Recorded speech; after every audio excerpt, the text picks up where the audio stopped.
J'imagine que vous êtes très satisfait, il y a une belle victoire et puis il y a évidemment, à titre personnel, ce triplé. Oui, satisfait collectivement et individuellement. C'est un match référence, notre premier de cette nouvelle année. Après, voilà, c'est bien, ça reste 3 points. On a la chance de rejouer assez rapidement. On n'a pas le temps de savourer. Un match contre une équipe qui nous a gagné il n'y a pas si longtemps que ça. Donc voilà, on va bien récupérer et puis surtout pas s'enflammer. Ce soir, l'idée, c'était de se dire, peu importe l'adversaire, il faut qu'on se remette à gagner après 2 gros échecs contre Monaco et contre Lyon. De gros échecs, non. C'était des équipes qui jouent le titre, comme on a pu le dire et vous le démontrer. C'était des écuries qui nous étaient supérieures sur ce match-là. Maintenant, nous, on a la ferme intention de continuer ce qu'on avait fait de bien dans cette année 2016. Rester invaincu. On a juste perdu face à une des meilleures équipes du championnat, Monaco. Donc, et se venger aussi de cette gifle qu'on avait reçue à Montpellier qui nous était restée à travers la gorge. Bafé, vous avez parlé effectivement des grosses équipes que Marseille n'a pas réussi à battre depuis le début de la saison. Est-ce que finalement Marseille joue un autre championnat et pourrait être un petit peu le leader d'un deuxième championnat, on va dire, et avec un objectif, c'est atteindre la 5e place? À chaque match son histoire, mais c'est vrai qu'on n'a pas réussi à battre des équipes qui nous devancent au tableau. Mais le plus important, c'est de gagner ces matchs importants face à des équipes qui sont sur le papier à notre portée. Après, il reste à le démontrer sur le terrain, chose qu'on a réussi à faire.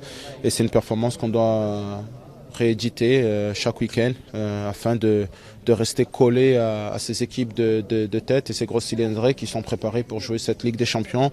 C'est pas notre cas cette année, mais je pense que comme vous l'avez pu vous en apercevoir cette semaine, le projet marseillais est bel et bien là et on va se renforcer petit à petit et essayer de concurrencer sur le moyen long terme ces équipes qui ne sont plus à présenter, Monaco, Lyon, Nice aujourd'hui et Paris. Bafé, un mot sur Patrice Evra, évidemment. C'est un bien sur le terrain, mais c'est aussi un bien important pour le vestiaire. Ça fait plusieurs leaders. Vous êtes un leader. La Sanadiara en a été un. Et là, il y a un leader aussi qui est arrivé. Oui, c'est quelqu'un qui amène de l'enthousiasme au vestiaire, qui est des ondes positives. Parce que c'est un joueur qui n'est plus à présenter, qui a gagné partout où il est passé.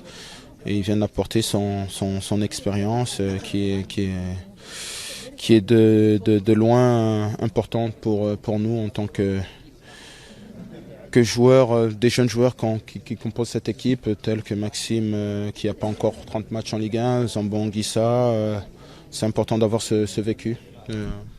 Florent Thauvin aussi, c'est des joueurs qui aspirent à jouer des Ligues des Champions, à devenir internationaux. Et je pense que Patrice Evra est le meilleur joueur qui peut les apporter cela.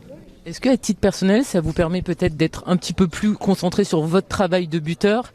Parce que vous deviez être aussi un petit peu le grand frère dans cette équipe. Là, Patrice Evra pourra aussi avoir ce rôle.